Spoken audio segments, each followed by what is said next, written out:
It's starting early. Oh, yeah. Perfect. Stand.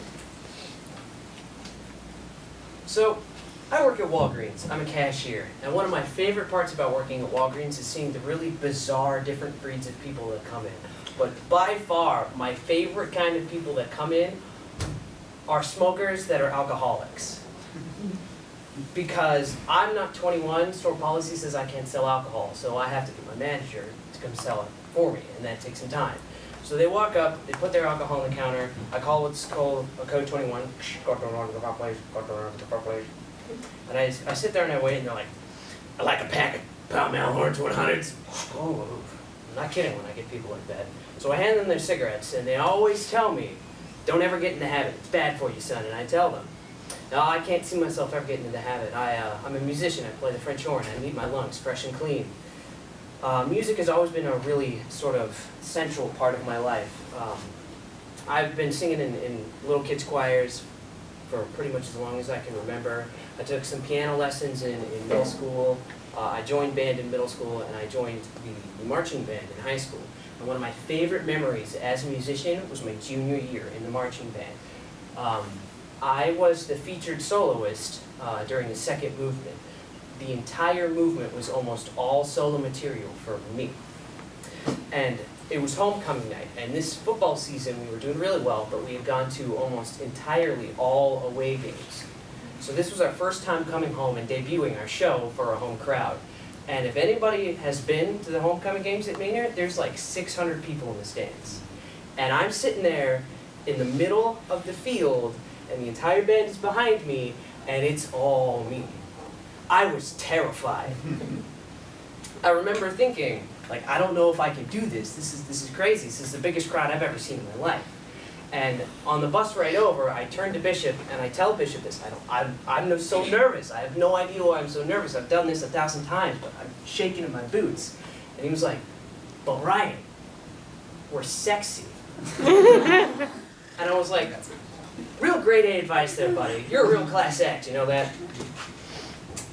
So halftime rolls around. Bishop is our assistant drum major, and he's the one that's going to conduct me. So I walk off from the sidelines, and I do this real cool, slow walk, because I don't have that far to go. And I take my horn, and I just pick it up right in front of my face. And I start playing, and Bishop runs over from where he was, relieves the person that's already conducting me. And he does this really cool thing where he reaches into the depths of his sleeve, and he just pulls out a baton all slow and sexy like. And I start playing this song, and the crowd suddenly realizes what I'm playing. It's Fix You by Coldplay, which was one of the hottest songs of the year. And everybody just loses their mind. Everyone goes crazy. And I was announced to be the soloist at the beginning of the show, so everybody knows it's me. And I can hear people, "Yeah, woo, Ryan, yeah, woo." And I was like, "We are sexy." And I've never felt so exhilarated in my life. And, well, I like to fancy myself a handsome-looking man. That's not the implications here. It's about confidence. One of the things that really differentiates a mature musician between an amateur is being able to play under pressure. I went up to UT Arlington a couple months ago to audition to be in the horn studio, and at that point I was still kind of shaky on whether or not I really wanted to commit to being a musician for the rest of my life. Because they're poor. They don't make much money. Even as teachers, they don't make a lot of money. And I wasn't sure if I was good enough. You know, you always have nerves. Even if you are good at performing under pressure, the nerves don't go away. Even as I'm standing here telling you this story, there are nerves. But you're good at dealing with them. And I remember telling my mom pretty much the same thing I told Bishop. I was like, "I don't know if I can do this. I'm so nervous. This is the hardest piece I've ever played." It was the Morsoda Concert by Saint-Saëns. And it's one of my favorite pieces because it is a marathon.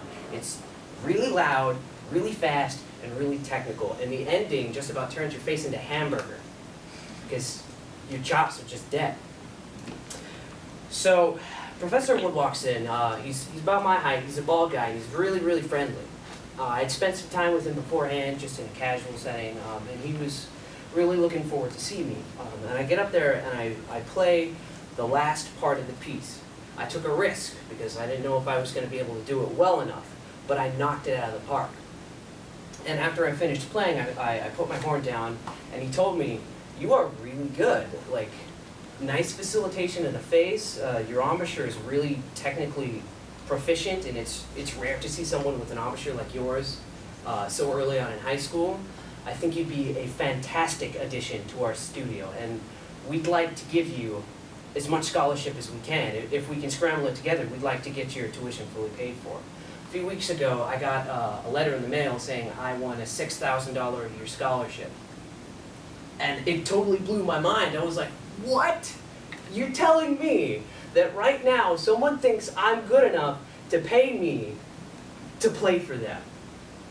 My dad used to tell me, do what you love and you'll never have to work a day in your life. And I am proud to say that I am blessed with the opportunity to do what I love for the rest of my life.